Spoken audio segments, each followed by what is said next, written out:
మూడు అంశాలకు సంబంధించి తెలంగాణలో కాలిపోతున్న మోటార్లు, పేలిపోతున్న ట్రాన్స్ఫార్మర్లు, ఆత్మహత్యలు చేసుకుంటున్న రైతులు, ఇది ఒక పెద్ద సెంటిమెంట్ విద్యుత్ అనేది. ఈ ప్రజల యొక్క సెంటిమెంటును ఏ రకంగా గత ప్రభుత్వము ఆర్థిక ప్రయోజనాల కోసము వినియోగించుకున్నదో ఈ అంశాలు ఈరోజు బయటికి రావాల్సి ఉన్నది. అందులో భాగంగానే ఛత్తీస్గఢ్ ఒప్పందం. మన రాష్ట్రంలో విద్యుత్తు ఉత్పత్తి సరిపోవడం లేదు, అత్యవసరంగా మన అవసరాలు తీర్చాల్సిన అవసరం ఉన్నది.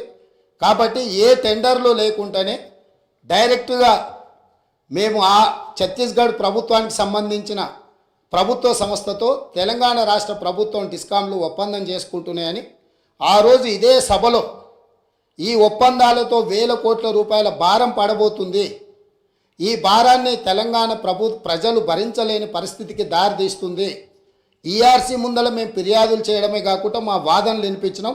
ఈ సభలో ఆనాటి ముఖ్యమంత్రి చంద్రశేఖరరావు గారికి మేము చెప్పే ప్రయత్నం చేస్తే మార్షల్స్ను పెట్టి మమ్మల్ని బయటికి గెంటేసి ఆ రోజు ఛత్తీస్గఢ్తోని తెలంగాణ రాష్ట్ర ప్రభుత్వం ఒప్పందం చేసుకుంది. దీనికి సంబంధించి విద్యుత్ జేఏసీకి సంబంధించిన తెలంగాణ ఉద్యమంలో క్రియాశీలక పాత్ర పోషించిన ఒక జెన్కో ట్రాన్స్కో అధికారి నివేదిక ఇచ్చి ఈ ఒప్పందం వల్ల నష్టం జరుగుతుంది అన్నందుకు అతన్ని ఎక్కడనో మారుమూల ప్రాంతానికి బదిలీ చేసి కక్షా సాధింపుగా అతనికి ఉన్న హోదాను తగ్గించి ఒక చిన్న ఉద్యోగంలో నియమించారు అధ్యక్ష. వారు ఇక్కడ సభ్యుడు కాదు కాబట్టి వారి పేరు తీసుకుంటలేను. సంస్థలో పనిచేస్తున్న ఉద్యోగి అనుభవంతో తెలంగాణ ఉద్యమంలో విద్యుత్ జేఏసీని క్రియాశీలకంగా ముందుకు నడిపించి ఉద్యమంలో ముందున్న వ్యక్తిని తెలంగాణ రాష్ట్రం వచ్చిన ఎంబడే శిక్షించి ఎక్కడో మారుమూల ప్రాంతానికి బదిలీ చేసి ఉన్న హోదా కంటే అతనికి డిమోషన్.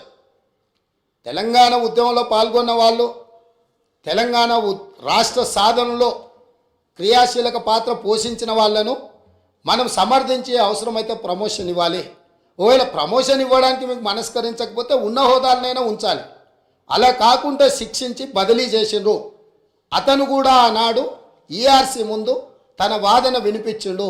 ఆ వాదనను పెడచెవిన పెట్టి ఛత్తీస్గఢ్ ఒప్పందం చేసుకున్నారు. ఈ ఛత్తీస్గఢ్ 1000 మెగావాట్ల ఒప్పందం 3/11/2014 నాడు ఏదైతే ఒప్పందం మీద సంతకం చేసిండ్రో ఈ నివేదికలోనే ఉంది. నేను కొత్తదేం చెప్పడం లేదు, వారు చూసుకోవాలి.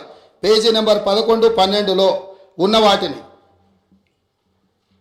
అసలు ఈ విద్యుత్తు వినియోగించినా వినియోగించకపోయినా అదేవిధంగా విద్యుత్తును రవాణా చేయడానికి వినియోగించాల్సిన కారిడార్ను పర్మనెంట్ ఒప్పందం చేసుకోవడంతో విద్యుత్తు సరఫరా అయినా కాకపోయినా దాదాపుగా 1362.424 కోట్ల రూపాయలు ఈరోజు ప్రభుత్వం మీద భారం పడ్డది. ఆ విద్యుత్తు కొనుగోళ్లలో ఆనాడు కేంద్ర ప్రభుత్వము మనకు తక్కువ ధరకు విద్యుత్ ఇవ్వడానికి సిద్ధంగా ఉన్నా పెడచెవిన పెట్టి మీరు మీ ఆలోచనతో మీ అవగాహనతో మీకు ఎలాంటి ఉద్దేశాలు ఉన్నాయో నాకు తెలియదు. ఆ ఉద్దేశాలు ఈరోజు విచారణతో బయటికి రావాలి. కాబట్టి రేపు జరగబోయే జ్యుడిషియల్ ఎంక్వైరీలో ఛత్తీస్గఢ్తో తెలంగాణ రాష్ట్ర ప్రభుత్వం చేసుకున్న ఒప్పందాల మీద 100% విచారణకు ఆదేశిస్తున్నాము. ఈ ఛత్తీస్గఢ్ 1000 మెగావాట్ల విద్యుత్తులో జరిగిన కుంభకోణము, నిర్లక్ష్యము, ఈరోజు ఛత్తీస్గఢ్లో ఏవైతే కేసులు నడుస్తున్నాయో ఈరోజు వాళ్ళు ఫిక్స్డ్ కాస్ట్ వేరియేషన్ కాస్ట్ని లెక్కలేసి వాళ్ళు ఏ అదనంగా అడుగుతున్నారో ఏ పరిస్థితులు ఉన్నాయో అక్కడ ఛత్తీస్గఢ్ ఈఆర్సీ ముందలో జరుగుతున్న కేసులు ఏమున్నాయో వీటన్నిటిని పూర్తి స్థాయిలో విచారణ చేయడం ద్వారా మొత్తం వాస్తవాలను బయటకు తీయాల్సిన అవసరం ఉంది. ఛత్తీస్గఢ్ ఒప్పందం మీద ఈ ప్రభుత్వం విచారణకు ఆదేశిస్తుంది అధ్యక్ష. అదేవిధంగా అధ్యక్ష, యాదాద్రి థర్మల్ పవర్ ప్రాజెక్ట్ ఆ రోజు ప్రజల సెంటిమెంట్ ఏదైతే ఉందో ఈ ప్రజల సెంటిమెంటును తమకు అనుకూలంగా మార్చుకొని ఇండియా బుల్స్ అనే కంపెనీ గుజరాత్లో 1080 మెగావాట్ల విద్యుత్ సామర్థ్యంతో ప్రైవేట్ సంస్థ నిర్మించదలుచుకున్న ప్రాజెక్టును కేంద్ర ప్రభుత్వం విధి విధానాలలో మార్పు తీసుకొచ్చింది. పొల్యూషన్ ఎన్విరాన్మెంట్ను రక్షించడానికి 2011-12లోనే ప్రభుత్వం విధానాలు తీసుకొచ్చి సబ్ క్రిటికల్ అనే టెక్నాలజీతో నిర్మించిన ప్రాజెక్టులను అన్నింటిని కూడా మూసేసి సూపర్ క్రిటికల్ టెక్నాలజీకి మీరు మారండి, భవిష్యత్తులో నిర్మించబోయే ప్రాజెక్టులు ఏవైతే ఉన్నాయో ఆ ప్రాజెక్టులను కూడా సూపర్ క్రిటికల్ టెక్నాలజీతో నిర్మించమని చెప్పి విస్పష్టంగా కేంద్ర ప్రభుత్వం ఆనాడు ఆదేశాలు ఇచ్చింది రాష్ట్ర ప్రభుత్వాలకు, అదేవిధంగా ప్రైవేట్ కంపెనీలకు. అందుకోసము సూపర్ క్రిటికల్ టెక్నాలజీ ఉంటేనే 2013 తర్వాత ప్రాజెక్టులు నిర్మించాల్సిన నిబంధనలు ఉండడంతో గుజరాత్కు సంబంధించిన ఇండియా బుల్స్ అనే కంపెనీ BHELకు ఆల్రెడీ సబ్ క్రిటికల్ టెక్నాలజీతో పర్చేజ్ ఆర్డర్ ఇచ్చున్నది కాబట్టి ఆ కాలం చెల్లిపోయిన సాంకేతిక పరిజ్ఞానంతో ఆ ప్రాజెక్టు నిర్మించడానికి అవకాశం లేదని తెలిసి ఆ ఇండియా బుల్స్ కంపెనీ BHELకు మా డబ్బులు మాకు వాపసు ఇవ్వండి అని అంటే, మీరు ఆల్రెడీ కొనుగోలు ఒప్పందం చేసుకున్నారు, డబ్బులు చెల్లించారు, మీకు తిరిగి ఇవ్వడానికి కుదరదు. ఎవడైనా తలమాసినోడు ఇది కొనుక్కునేటోడు దొరికితే వాడిని తీసుకొచ్చి మాకు అప్పచెప్పండి, ఆ తలమాసినోడి దగ్గర మేము డబ్బులు తీసుకొని మీ డబ్బులు వెనక్కిస్తామని వాళ్ళు అంటే, తెలంగాణ ప్రభుత్వం నేనున్నా వాళ్ళని వీళ్ళని ఎందుకు ఎత్తుకుంటారు అని చెప్పి వీళ్ళు పోయి ఒక ప్రైవేట్ కంపెనీ మునుగాల్చిన సబ్ క్రిటికల్ టెక్నాలజీతో నిర్మించాల్సిన పవర్ ప్రాజెక్టును కాలం చెల్లిపోయిన దాటి మాకు అత్యవసరం ఉంది, 2 సంవత్సరాలనే పూర్తి చేస్తామని ఇదే సభలో ఇక్కడి నుంచి ఆనాటి సభానాయకుడు సభ ముందల దబాయించి మేము చెప్పినాము ఆ రోజు. మీరు కావాలంటే పాత రికార్డు తిరిగే చూడండి.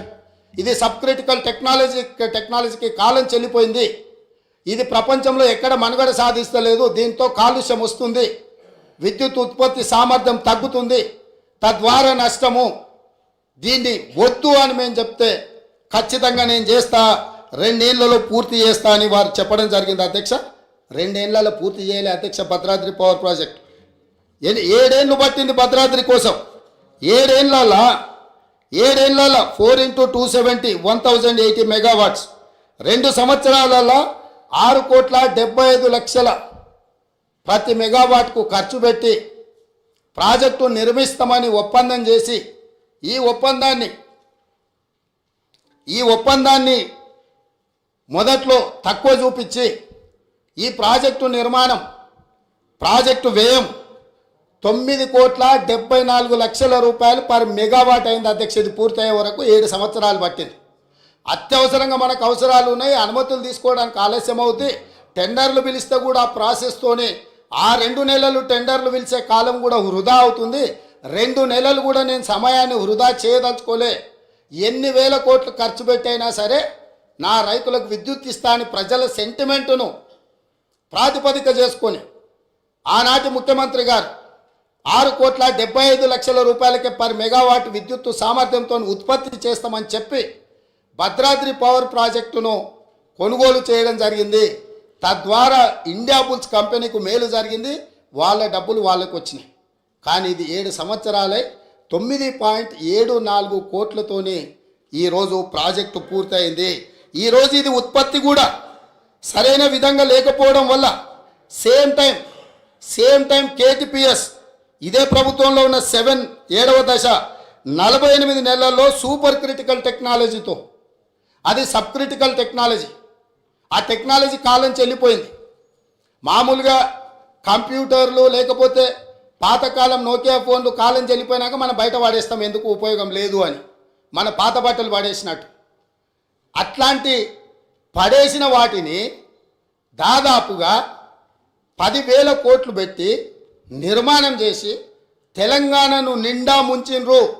అదే సమయంలో KTPS 7th ఫేజ్ 48 నెలలల్లా సూపర్ క్రిటికల్ టెక్నాలజీతోని 8.01 కోట్ల రూపాయల ఖర్చుతో పర్ మెగావాట్ విద్యుత్తును ఉత్పత్తి చేసింది అధ్యక్ష.